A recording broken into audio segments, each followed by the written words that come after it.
بسم الله الرحمن الرحیم. به نام خداوندی که عبادت شب قدر را بهتر از عبادت هزار ماه گردانید و درود و سلام به پیامبر و به آل و اصحابشان. السلام علیکم و رحمت الله و برکاته. از عایشه خداوند از او راضی باد میگوید: از رسول الله صلی الله علیه و سلم پرسیدم: اگر شب قدر به من معلوم گشت در آن شب چی گویم؟ پیامبر صلی الله علیه و سلم گفتند: بگو اللهم انک عفو تحب العفو فاعف عنی. ای بار خدایا، به درستی تو بخشنده و بخشیدن را دوست می‌داری، پس مرا ببخش. روایت ترمذی.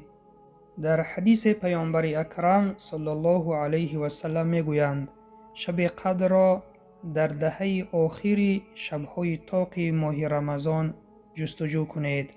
و علمای اسلام همه این حدیث هایی که درباره شب قدر آمده است آنها را جمع کرده خلاصه کرده میگویند که شب قدر احتمال است که در دهه آخری ماه شریف رمضان در شب‌های طاق آید، یعنی شب‌های 21، 23، 25، 27، 29.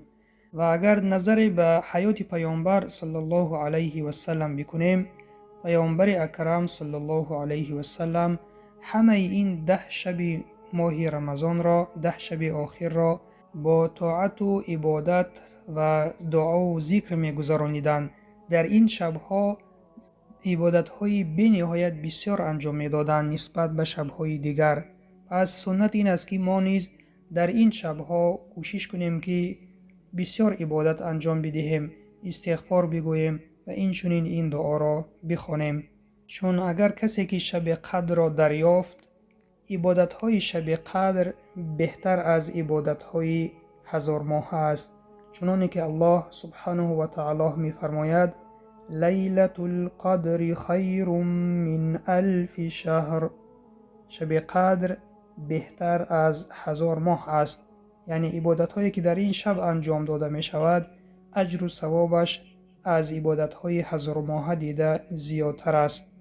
پس دعا کنیم که خداوند شب قدر را به هر یکی ما نصیب بگرداند و همه عبادت هایی که در این شب میکنیم به درگاهش قبول بگرداند و گناهان همه ما را ببخشد.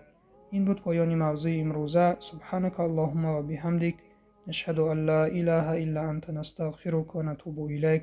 السلام علیکم و رحمت الله و برکاته.